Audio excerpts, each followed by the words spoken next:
Para empezar, les advierto que el contenido de los documentales que les ofrecemos este y el próximo mes es verdaderamente polémico y podría herir algunas sensibilidades.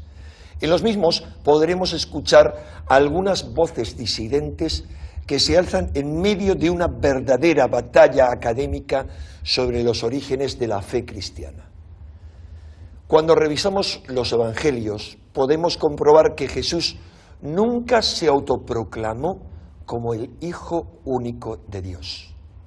Por ello, cabe preguntarse quién le presentó de esta forma y en qué se basó para hacerlo. ¿Quién fue realmente el Jesús histórico? ¿Cómo llegó a convertirse en el Redentor divino de toda la humanidad? ¿Cómo surgieron nuestras ideas acerca de la Navidad y tantas otras concepciones cristianas? Desde hace medio siglo, los estudiosos científicos son conscientes de que buena parte de la iconografía y de las creencias cristianas surgieron de las antiguas religiones mistéricas. Estos cultos iniciáticos intentaban conducir a los participantes en los mismos desde las tinieblas hacia la luz de la iluminación mística y tenían como ejes centrales a otros hijos de Dios, como el Osiris egipcio, el Dionisios griego o el persa Mitra. Como cristiano convencido que soy, les aseguro que el contenido de este documental no hace sino ampliar mi visión de Jesucristo como redentor de este mundo sumido en las tinieblas, y del cristianismo místico como una síntesis perfecta de los antiguos misterios iniciáticos. Es la misma conclusión a la que llegan en su libro Los misterios de Jesús Timothy Frick y Peter Gandy, los dos principales entrevistados en estos documentales. En su opinión y en la mía, todos los argumentos expuestos en los mismos nos fuerzan a reconocer la unidad que subyace en el corazón de todas las tradiciones espirituales. Según ellos, aunque su tesis nos llevaría a reescribir la historia, no debilita para nada la fe cristiana. Por el contrario, nos sugiere que el cristianismo es aún más rico de lo que antes imaginábamos. Citando las palabras textuales de estos dos autores que aparecen entrevistados en este documental, la historia de Jesús es un mito imperecedero que tiene la facultad de impartir la gnosis salvadora que puede transformarnos a cada uno de nosotros en un Cristo, en lugar de ser tan solo el relato de los acontecimientos que sucedieron a otra persona hace 2000 años.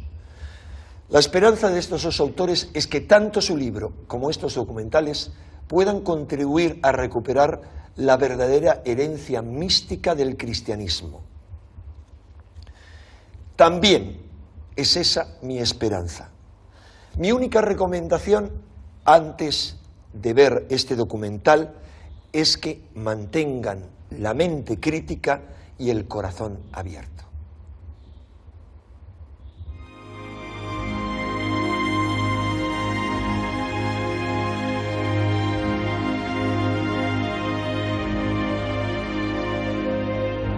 ¡Viva el Supremo Soberano, el emperador Constantino y la emperatriz Helena! Año 324. Constantino, el primer emperador romano en abrazar el cristianismo, ha convocado a los obispos para poner fin a los feroces debates teológicos. Debe haber existido un tiempo anterior a su creación, cuando él no existía. Hereje. 3 siglos después de que Jesús de Nazaret pasara por la tierra, se desataron encendidas disputas sobre quién había sido realmente. La decisión que impuso el emperador definió al cristianismo posterior hasta nuestros días. Soberano Supremo, hermanos ministros, este es el credo del que nos hemos declarado signatarios por unanimidad. Creemos en un Dios, el Padre Todopoderoso, hacedor de todas las cosas visibles e invisibles, y en un Señor, Jesucristo, el Hijo de Dios, engendrado por el Padre, luz de luz, Dios verdadero de Dios verdadero, engendrado, no creado. Por decreto imperial, Jesús de Nazaret es declarado el único Hijo de Dios. Todas las otras opiniones quedan suprimidas. Los que discrepan son exterminados. Los manuscritos del Mar Muerto hablan de los hijos de Dios en plural. Son los perfectos, la gente que cumple escrupulosamente la ley. ¿Cómo se habría sentido el Jesús histórico de haber sabido que sería llamado el divino Hijo de Dios? Creo que se habría horrorizado por completo. Esta idea no tiene nada que ver con lo que él podría haber representado en la Palestina de la que estamos hablando. Hace 10 años, el historiador Robert Eisenman hizo que salieran a la luz los manuscritos del Mar Muerto. Descubiertos en 1945 por un pastor, estos documentos nos ofrecen una visión única sobre el mundo en que vivió Jesús.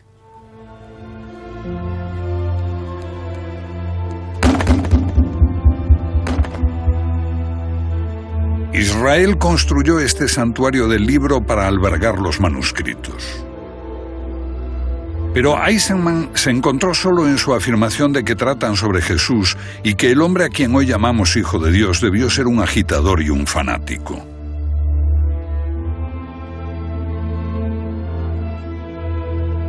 Sin embargo, pocos discutieron las palabras que pronunció al final de un documental que hice sobre los manuscritos.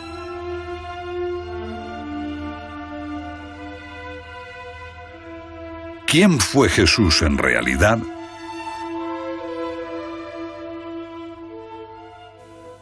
Jesús fue un judío.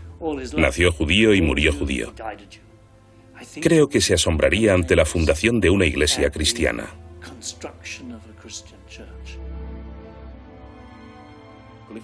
Si hoy descubriéramos estos textos sobre un tipo que nació de una virgen y que su padre era Dios, o que caminaba sobre las aguas y resucitó, diríamos, bueno, esto es claramente un mito.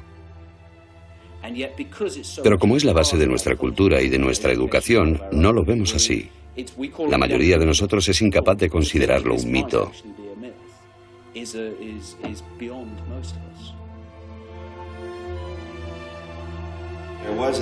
Hubo un hombre de letras y posiblemente un gran devoto cristiano que escribió a principios de siglo lo siguiente: no deberíamos creer más que el Jesús que vivió efectivamente en Palestina tiene algún parecido con el Jesús de la Biblia. Yo creo que fue una afirmación honesta y probablemente acertada. Los que toman la Biblia como la auténtica palabra de Dios podrían ahorrarse dolor e irritación renunciando a ver este documental, porque se basa en la idea de que la fe cristiana se origina en un mito. Esta es una convicción que gana cada vez más fuerza entre los especialistas a medida que salen a luz nuevos documentos antiguos sobre los orígenes de la cristiandad y sobre Jesús, el Hijo de Dios.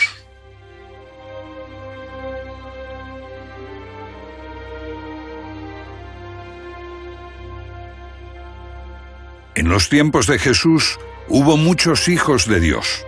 Este término designaba a los judíos piadosos, a los que cumplían escrupulosamente la ley.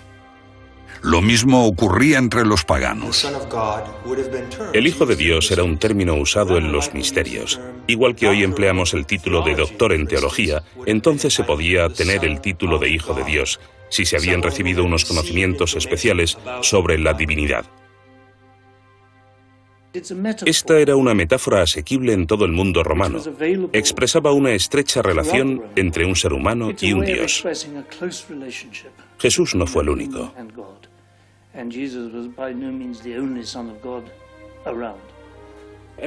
Todos los emperadores afirmaban ser el Hijo de Dios y se atribuían la capacidad de obrar prodigios. Hijo de Dios no era solo un término reservado a los piadosos y a los inteligentes, también se aplicaba a los poderosos. En el antiguo Egipto, el faraón era hijo de Osiris y por tanto un hijo de Dios. Tomemos a Alejandro Magno.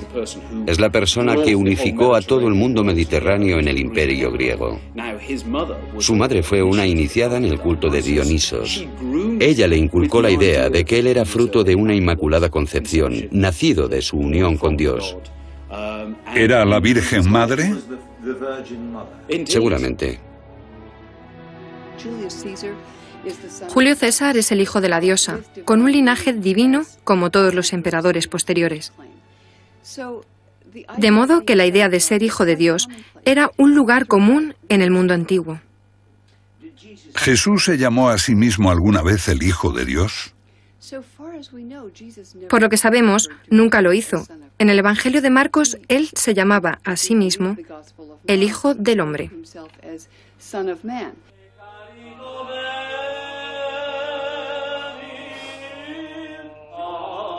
Sin embargo, la afirmación de que era el único hijo engendrado por Dios constituye la piedra angular del credo cristiano.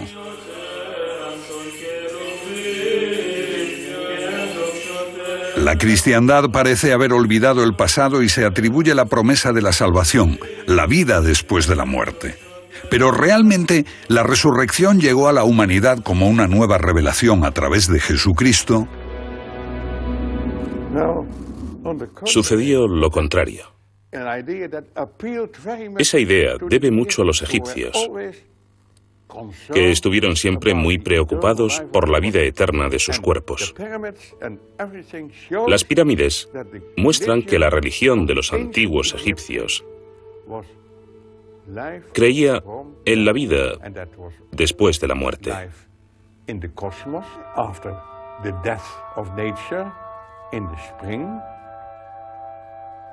Con 88 años de edad, el holandés Gilles Quispel, ex profesor de Harvard, sigue siendo considerado uno de los más eminentes expertos mundiales en el pensamiento de la cristiandad primitiva. El difunto comparece ante el tribunal. En la balanza está la pluma de Mat y en la otra parte están sus obras. El hombre está ante la puerta que conduce a la sala de la verdad absoluta. Y allí también está Osiris.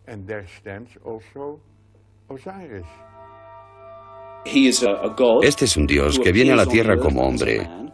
Trae grandes enseñanzas, el culto a los dioses y la civilización. Y después las fuerzas del maligno le dan muerte. Pero resucita y asciende al paraíso, donde será el juez de las almas al final de los tiempos. Y las tumbas egipcias están llenas de representaciones sobre todos estos hechos.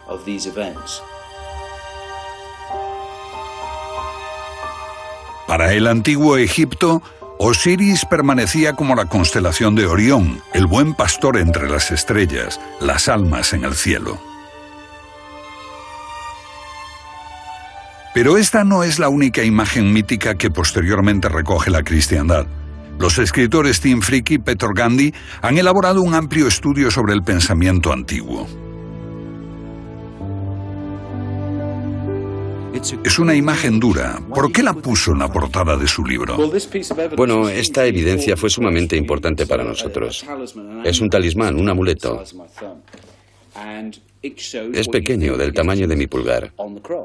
Y muestra lo que usted cree que es Jesús en la cruz. Pero la inscripción griega nos dice que representa la muerte y resurrección del dios hombre Dionisos. Y el descubrimiento de que este dios hombre pagano podía haber encontrado la muerte de la misma forma en que después se dijo que Jesús murió por nosotros. Era una evidencia concluyente de que la historia de Jesús fue tomada de la mitología pagana.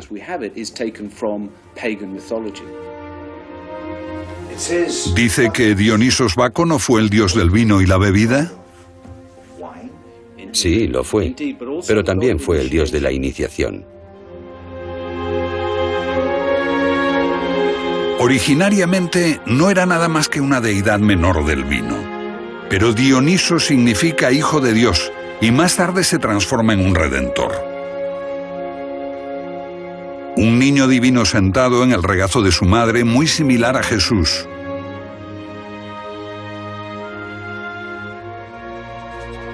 Es honrado con pan y vino para conmemorar su sacrificio y muerte en una estaca tosca. Resucita y asciende al paraíso. Esta es la versión griega de Osiris. La historia tradicional dice que Pitágoras recorrió Egipto, estudió en los templos durante 20 años y llevó a Grecia esa enorme sabiduría mística egipcia que se asocia con la idea de Osiris. Pero para introducirla entre los griegos, escogió a Dionisos y lo transformó en una importante figura. La mayoría de las grandes mentes del paganismo, como Platón, Eurípides y Sófocles, eran iniciados de este culto cuyo centro no estaba tan lejos de Atenas. Miles de personas fueron iniciadas en este culto a un dios hombre que muere y resucita.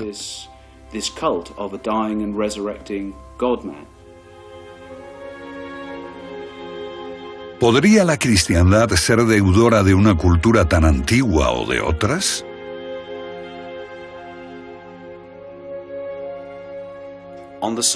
En el sitio donde se erige hoy el Vaticano, hubo antes un templo pagano. Los sacerdotes paganos celebraban ceremonias sagradas que los primeros cristianos encontraron inquietantes. Por eso decidieron borrar de ellas toda evidencia. ¿Cómo eran esos terribles ritos? ¿Horrendos sacrificios, tal vez? ¿O quizás orgías obscenas? Eso es lo que nos han llevado a creer, pero la verdad es más extraña. Eso es lo que nos han llevado a creer, pero la verdad es más extraña. En este antiguo santuario pagano los feligreses glorificaban a un Redentor, Mitra, igual que Jesús. Este nació un 25 de diciembre de una virgen, era el Hijo de Dios, ascendió al cielo y prometió volver al final de los tiempos para juzgar a los vivos y a los muertos. Aquí los sacerdotes paganos celebraban una simbólica comida con pan y vino en honor de su Redentor, la sangre de Cristo, que dijo a sus seguidores: aquel que no beba de mi sangre no conocerá la salvación. Igual que Osiris en Egipto, Mitra, una deidad de origen persa, permaneció en el cielo como Orión frente a Tauro. Su culto se convirtió en el principal competidor del cristianismo en el mundo antiguo.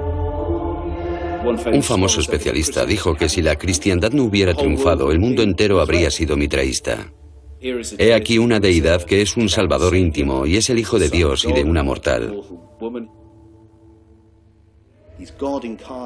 También es el Dios encarnado, que trae sabiduría y una nueva religión que desafía la vieja autoridad, como hacen siempre los místicos. Un Dios que hace milagros, transforma el agua en vino en una boda, muere en Pascua, resucita a los 3 días y asciende al cielo.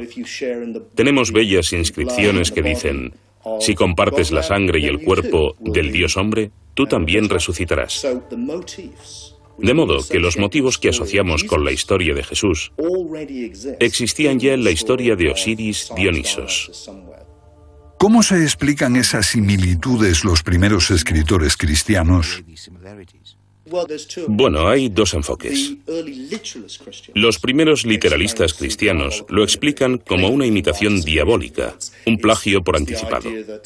Es la idea según la cual, de alguna manera, el diablo adoptó estas ideas porque sabía lo que iba a suceder y elaboró los mitos para confundir las mentes de la gente, para que cuando estos hechos ocurrieran con Jesús nadie los creyera. Eso es lo que dicen los literalistas cristianos, pero esos cristianos no los encontramos hasta el siglo II.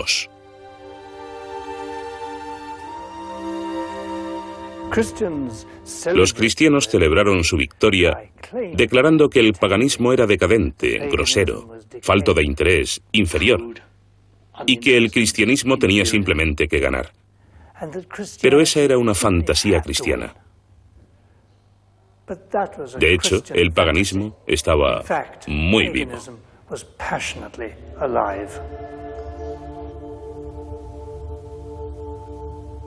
¿Qué significa pagano? Fue acuñado por los cristianos como un término insultante. Significa habitante del campo. Esto sugiere que esa gente que había construido pirámides, que nos dejó las obras de Eurípides, Sófocles y Platón, eran gente de campo primitiva y supersticiosa. ¿Qué transformó su opinión sobre el paganismo? Creo que fue estudiar la espiritualidad pagana y descubrir una rica filosofía espiritual. Es allí donde tiene sus raíces lo mejor de lo que consideramos cultura occidental. Esa forma de espiritualidad no fue para nada la primitiva adoración de un ídolo. Era increíblemente refinada. Catacumbas. Las imágenes parecen del cristianismo primitivo, pero este buen pastor es el Dios redentor Atis. El mensaje cristiano parece revolucionario. Amar a tus enemigos. Está alejado de las enseñanzas judías del ojo por ojo y diente por diente. Pero en la filosofía pagana tenemos sentimientos como el de amar a quien te golpea, o ser un hermano y un padre de toda la humanidad.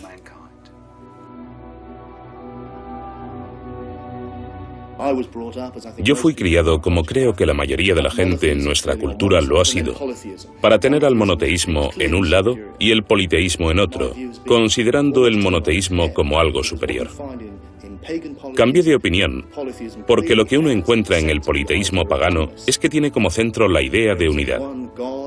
Hay un Dios único o una unidad que está incluso más allá de la idea de Dios.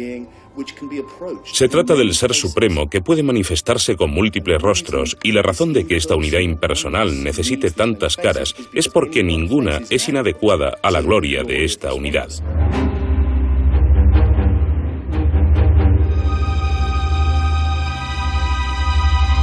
Veamos un ejemplo. India, tierra de miles de dioses y diosas. Cualquier indio puede decirle que todos ellos son simplemente distintas facetas del uno, que todo es uno, divino, ilimitado e incomprensible para el hombre. Lo que ocurre con el monoteísmo es que tienes la idea de que hay un único camino, una cara particular glorificada del único Dios. En nuestra cultura es Yahvé o Jehová, el Dios tribal judío, que es un rostro particular de Dios, que un pueblo relacionó con lo divino y dijo, esta es la personalidad de Dios. Por esta vía, el cristianismo se transformó en una religión autoritaria. En cambio, el paganismo es por lo general una forma de espiritualidad muy tolerante, porque permite la diversidad, porque sabe que está tratando de llevarte a lo que finalmente no puede ser expresado, y exige una comprensión mística. Por lo tanto, cualquier camino que escojas será personal. Pero politeísmo o monoteísmo no son realmente la cuestión. Lo que importa es cómo se concibe lo que llamamos Dios. ¿Cómo trataron de entender los antiguos el misterio de la vida? La mayor parte de su legado se perdió, pero lo más importante parecen ser las ideas expresadas también por Platón.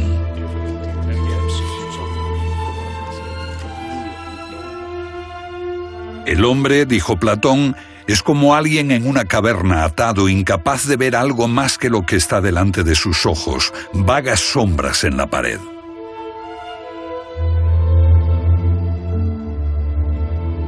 Sombras que la luz proyecta desde el mundo real que está detrás del hombre. Mira, hombre.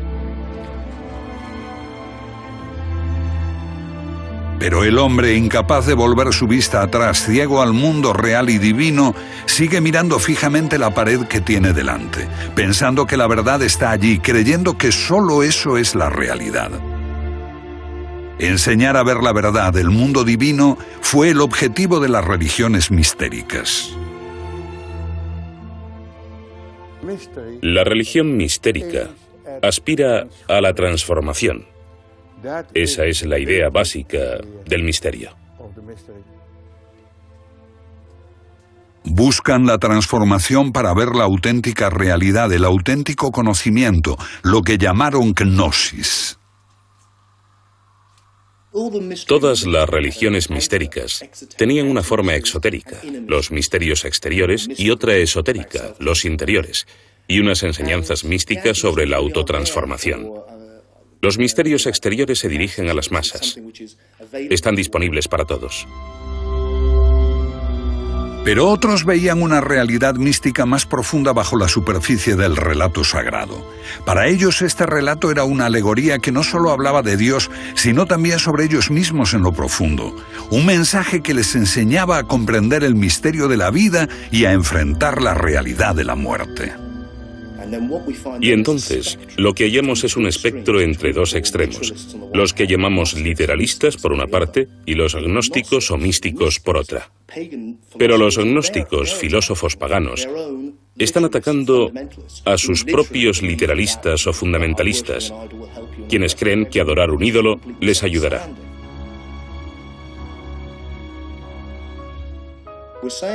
Estamos diciendo que hay una comprensión mística esencial del milagro y del misterio de la vida, y el lenguaje en que se expresa varía. Ahora bien, uno de los caminos por los que esto se expresa es mediante la alegoría. Y la clave para entender el cristianismo es el mito del Hijo de Dios. Esto nos retrotrae a los antiguos egipcios, a Osiris o a figuras como Dionisos en Grecia, Atis, Adonis y Mitra, y así sucesivamente, muchas figuras diferentes. Este mismo proceso continuó hasta el siglo I, cuando algunos judíos hicieron exactamente lo mismo y adoptaron una figura mítica, el Mesías, Joshua o Jesús, y lo transformaron a sí mismo en este Dios hombre que muere y resucita. Para sus compañeros, Jesús de Nazaret era un hombre que enseñaba verdades profundas. Eran gnósticos, místicos que concebían su vida y su muerte dentro de un entramado gnóstico. Se convirtió Jesús en su símbolo para dar un mensaje, en una verdad interior. Una figura dentro de una alegoría mediante la cual uno puede ser transformado por la iniciación y al final alcanzar la gnosis o conocimiento, ese estado místico de la iluminación.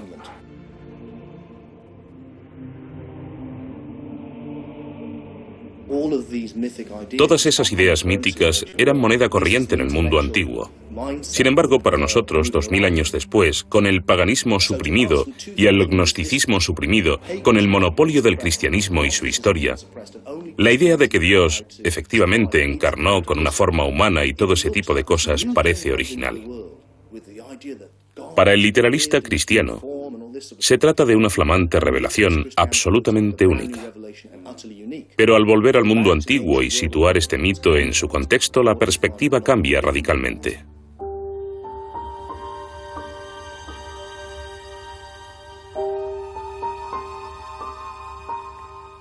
La creencia en la historia de Jesús fue originalmente solo el primer paso en la espiritualidad cristiana, el misterio externo.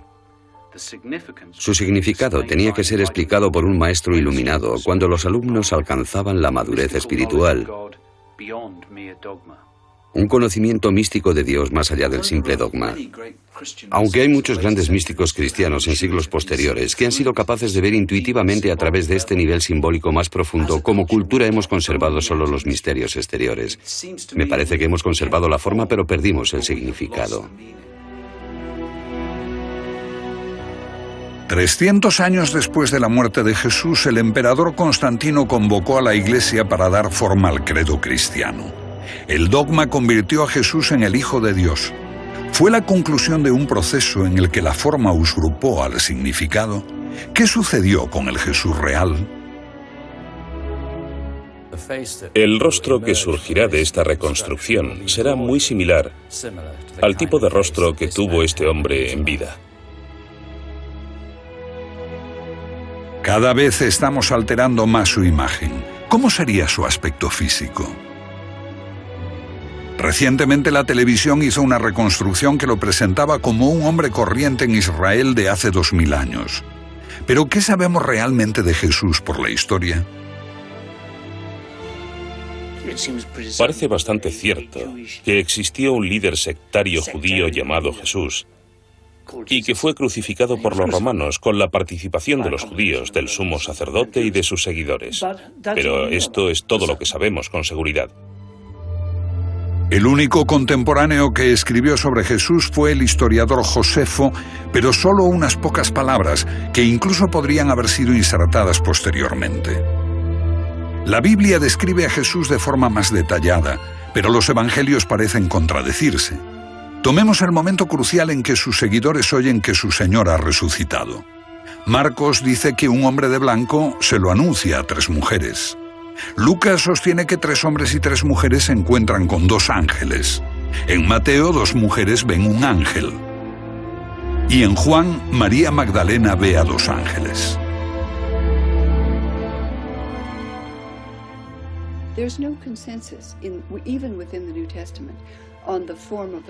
No hay consenso sobre la resurrección en el Nuevo Testamento.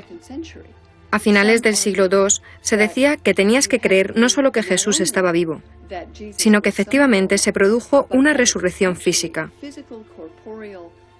Y ese requisito se conservó en el credo.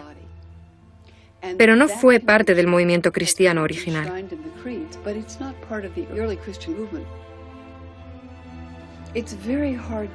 Es muy difícil hablar del Jesús histórico.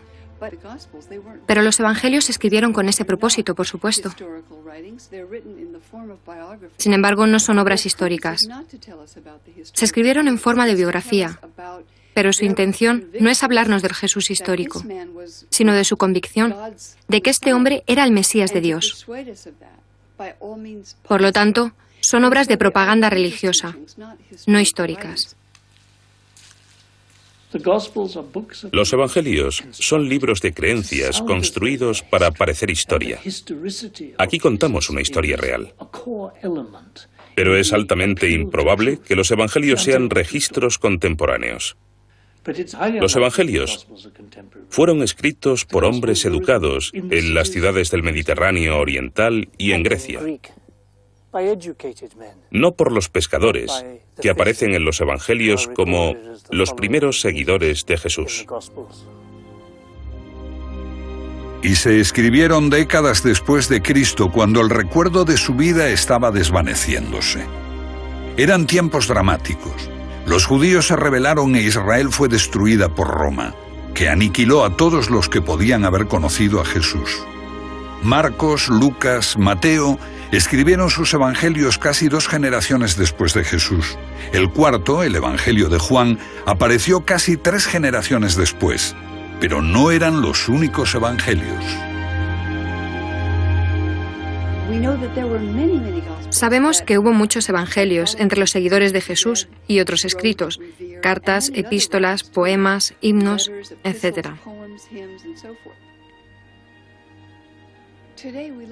Ahora miramos el cristianismo y lo vemos muy diferente. Todo, desde los baptistas, los ortodoxos rusos, los calvinistas, los católicos romanos, una gran variedad. Pero cuando nos remontamos al siglo I, la variedad era mayor.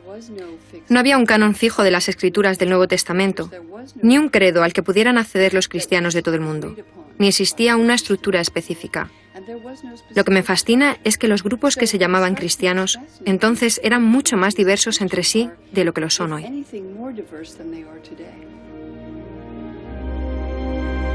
Jesús, sus compañeros y primeros seguidores eran judíos, cristianos judaicos. Lo que pensaban esos cristianos originarios, los más próximos a sus enseñanzas, ha sido ocultado durante siglos. Pero ahora han salido a la luz antiguos documentos que revelan sus creencias. Gilles Quispel jugó un importante papel al darlos a conocer a la ciencia. Lo que revelan es asombroso. Los cristianos judaicos silenciaron el valor de salvación del sacrificio de Cristo.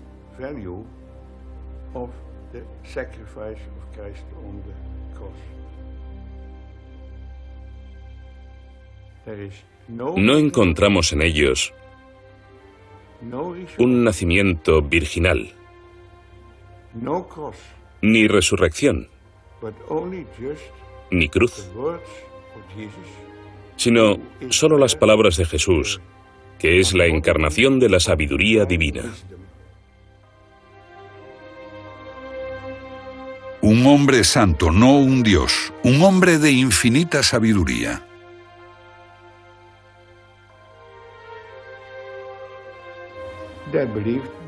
Creían que Jesús era un instructor iluminado y un iluminador. Un hombre que mostraba el camino hacia lo divino. Sus primeros seguidores parecen adherirse a una religión totalmente distinta. Los conceptos básicos de la cristiandad posterior les eran extraños. Solo mucho después vinieron los tiempos en que Jesucristo fue proclamado el Hijo unigénito de Dios y surgieron ideas y ritos que hubieran provocado asombro en Jesús y los suyos.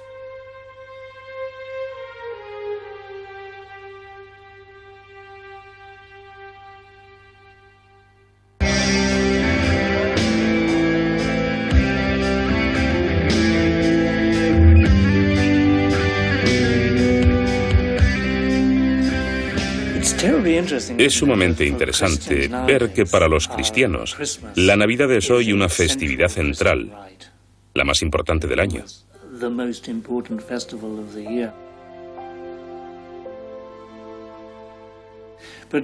Pero no sabíamos que los primeros cristianos no celebraron la Navidad como el nacimiento de Cristo, sino hasta el siglo IV. 4 siglos después, Unos 300 años después de la muerte de Jesús, aparecen indicios de que empezó a celebrarse la Navidad. La celebración de su nacimiento, entre el 24 y 25 de diciembre, se adoptó del nacimiento de Mitra. Es la festividad del solsticio de invierno, el momento en que el sol renace.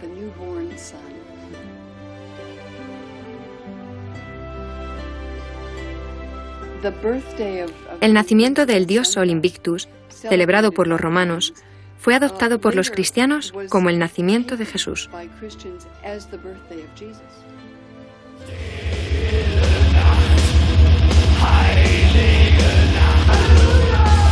también representa un milagro. Es muy interesante que la milagrosa concepción de Jesús, la procreación virginal, sea una creencia central, particularmente para los católicos. Pero en el Evangelio de Marcos, el más antiguo, nada se dice de esto. Tampoco en el de Juan. ¿Quién inventó lo de la virginidad perpetua de María y la Inmaculada Concepción? Ni idea. La virginidad de María y la Inmaculada Concepción son muy tardías. Creo que surgen de las enseñanzas del siglo XVII, XVIII o XIX. ¿Qué habría pensado el Jesús histórico de ello?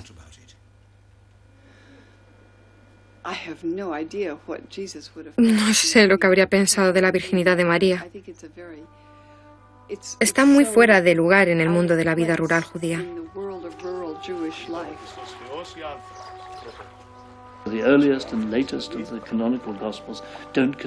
En los primeros y los últimos evangelios canónicos no se menciona el nacimiento virginal. Esto es quizá porque Marcos y Juan no conocían la historia. Creo que puede demostrarse que son inserciones posteriores en el relato cristiano. Para los que creen en el nacimiento divino, la concepción virginal es un tema central. Pero, ¿nació Jesús al mismo tiempo que el divino Cristo? Es una pregunta interesante. Entre los antiguos cristianos hay una división real de opiniones acerca de cuándo se hace divino Jesús.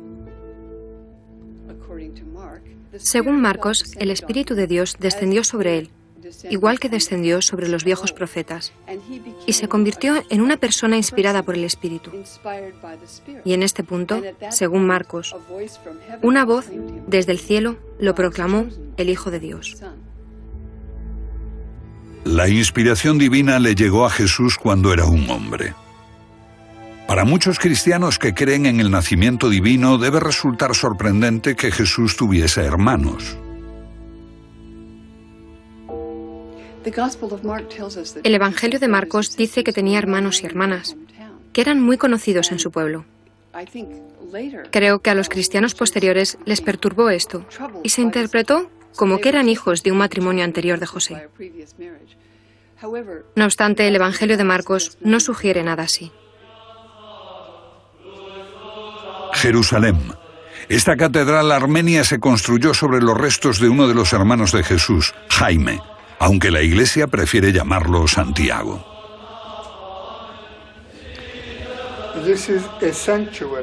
Esto es un santuario en el nombre de San Santiago, el hermano del Señor, que era primo de Jesús por parte de José y que fue el primer obispo de Jerusalén. Sus restos están bajo el altar mayor. Recientemente salió a la luz este pequeño féretro de arenisca que dice: Santiago, hijo de José, hermano de Jesús. Por su hermano conocemos algo crucial de Jesús, porque Santiago fue una figura clave en la Jerusalén de la época. Santiago, el hermano de Cristo, fue el líder del movimiento de Jesús desde su muerte hasta el año 61. Existe solo un breve párrafo sobre Santiago en la obra de Josefo a finales del siglo I. Dice muy claramente que un brutal sumo sacerdote saduceo asesinó a Santiago y que fue destituido de su puesto de sumo sacerdote por la oposición de la mayoría de los sacerdotes y por los fariseos, que eran amigos de Santiago, hermano de Jesús. Es bastante extraordinario, porque aquí los fariseos están en el bando del movimiento de Jesús y no como los enemigos suyos. Así, durante unos 25 años, el movimiento de Jesús es un movimiento judío reconocido, compuesto por fervientes judíos que veneraban el templo. Y es la destrucción del templo en el año 70 lo que golpea el corazón del movimiento judío de Jesús. Pero hasta entonces, la mayoría de cristianos en mi libro eran judíos. Judíos que habían encontrado a su Mesías. Todos los judíos esperaban la llegada del hombre sagrado, del Mesías. Dios les ayudaría a liberar al pueblo de Israel de la opresión extranjera. Pero Jesús era un Mesías distinto. Él enseñaba que la salvación hay que buscarla dentro de uno mismo.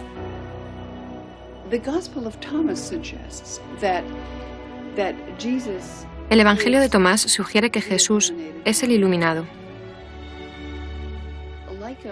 Como Buda es el iluminado, no diferente a los demás, pero uno que ha comprendido el más profundo potencial espiritual de la naturaleza humana.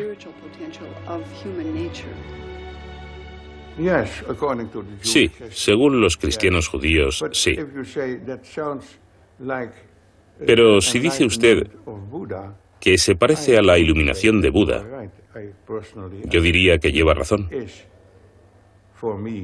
Personalmente diría que para mí, como cristiano, Jesús es la luz del mundo, pero el concepto de un hombre iluminado es el mismo. Un hombre de profunda sabiduría, un iluminado, pero un hombre, no un Dios. ¿Cuándo fue declarado único Hijo de Dios?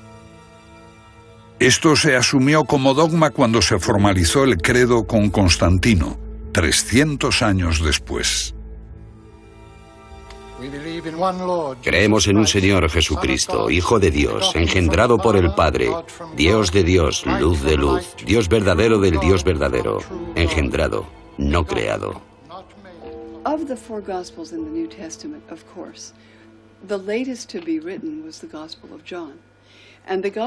De los 4 evangelios del Nuevo Testamento, el último que se escribió fue el de Juan.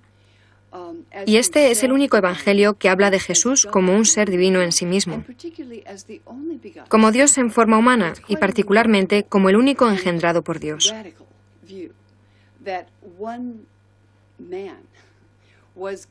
Es una visión bastante radical sostener que un hombre era Dios encarnado.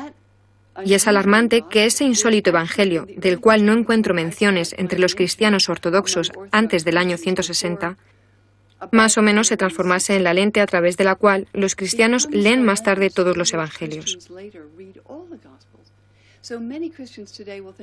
Muchos cristianos pensarán hoy que el cristianismo dice que Jesús es el Hijo de Dios, pero eso no es lo que se encuentra en Mateo, Marcos o Lucas. En ellos se encuentra la enseñanza de que Jesús es el Mesías de Dios, el único que redime a su pueblo, el único que enseña el camino de rectitud. Uno podía ser un judío muy devoto y seguir a Jesús en ese punto, pero con el Evangelio de Juan, con la afirmación de que es el Hijo de Dios, y más que eso, su único Hijo, cambia la comprensión del mensaje de forma total. Un creciente debate sobre la naturaleza de Jesús, si era un hombre o un Dios, transforma el cristianismo primitivo a medida que el movimiento crece.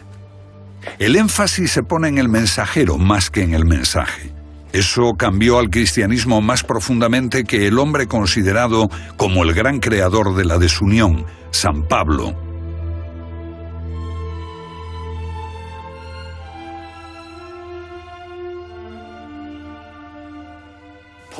En retrospectiva, Pablo es el héroe que refundó la iglesia cristiana. Pero Pablo siempre intentó llevar creyentes a la sinagoga. También estaba dispuesto a reclutar gentiles. La ruptura radical que supuso Pablo fue permitir a los no judíos comer con judíos y no seguir las leyes kosher. Eso fue una ruptura radical. Ser integrador. Permitir a todos creer en Jesús fue un paso fantástico. Pablo es un personaje completamente malinterpretado en la historia. En tiempos de Pablo no había una separación entre gnosticismo y literalismo, porque no había literalismo en su tiempo. Pablo vive antes de que surja la historia literal. La cristología de Pablo es única y espiritual. Su obra es anterior a los evangelios y consiste en transformar un mito en un hecho histórico. Los escritos de Pablo son, por supuesto, los más antiguos que conocemos. Y Pablo no conoció a Jesús, nunca le vio. Dice que recibió sus enseñanzas por una revelación donde un ser de luz se le apareció, y él quedó convencido de que era Jesús. ¿Pero habla de Jesús? No habla de Jesús y dice que si conociéramos al Jesús de naturaleza humana, eso no importaría. Lo que importaría es el Cristo resucitado. ¿Pablo dice que Cristo le fue revelado?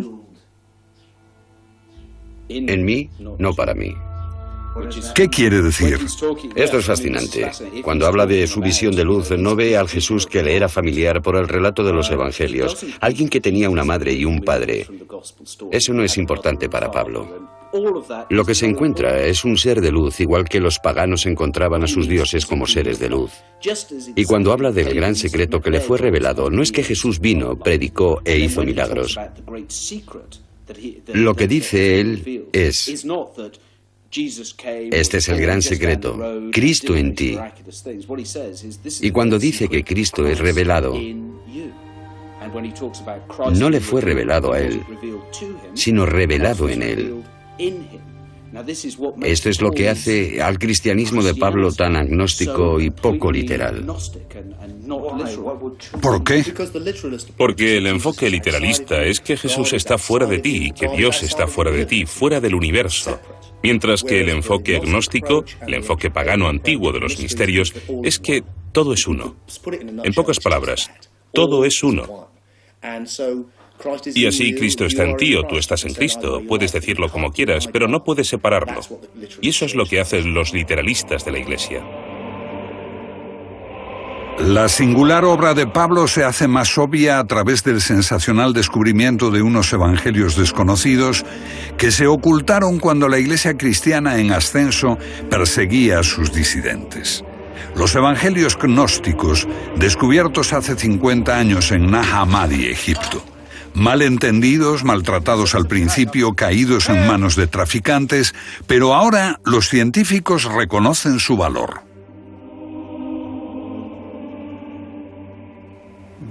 Los libros de Nag Hammadi son más importantes que los manuscritos del Mar Muerto.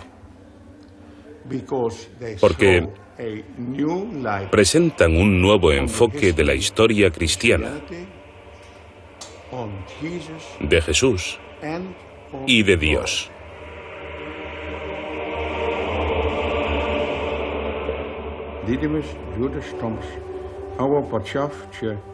Sin lugar a dudas, el más importante lo escribió Dídimo Judas Tomás. ¿Quién fue Dídimo Tomás? Dídimo Tomás era uno de los hermanos de Jesús. Una tradición posterior de la Iglesia hace de Tomás el apóstol que no pudo creer que Jesús después de morir hubiese resucitado con un cuerpo físico. El incrédulo Tomás, del que ahora se dice que fue el más fiel discípulo de su maestro. ¿El hombre que mejor entendió a su hermano? Según el Evangelio de Tomás, sí. El documento atribuido a Tomás, aunque escrito más tarde, se cree que es anterior a los evangelios canónicos y se piensa que es un fiel reflejo del tiempo en que las enseñanzas de Jesús todavía estaban frescas y vivas. Me resulta asombroso que vivamos en un mundo dominado aún por el cristianismo y que los cristianos no mostraran interés por leer el Evangelio de Tomás y todas esas escrituras maravillosas que entonces salieron a luz. Y creo que dice algo de lo poderosa que es la Iglesia, el hecho de que aún hoy no se aceptan y siguen viéndose como heréticas y peligrosas, y por supuesto lo son, desde la perspectiva de los literalistas de la Iglesia, porque ponen en cuestión su interpretación.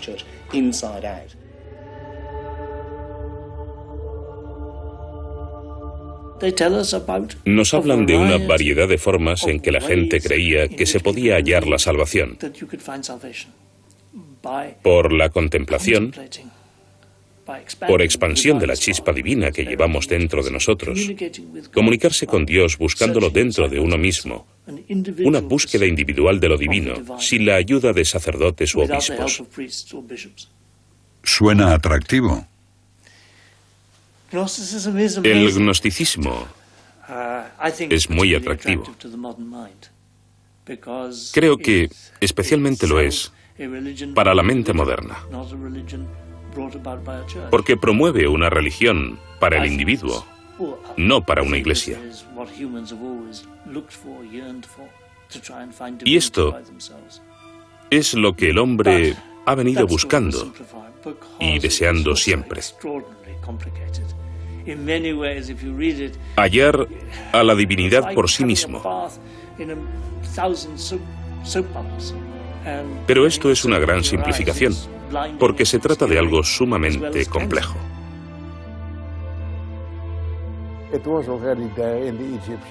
Ya en la religión egipcia se decía en el año 3000 a.C. que el hombre después de la muerte se transformaba en Osiris, se integraba en el Dios.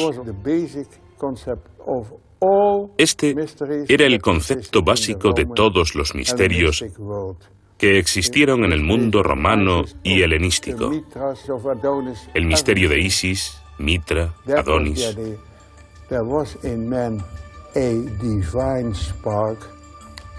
La idea era esta.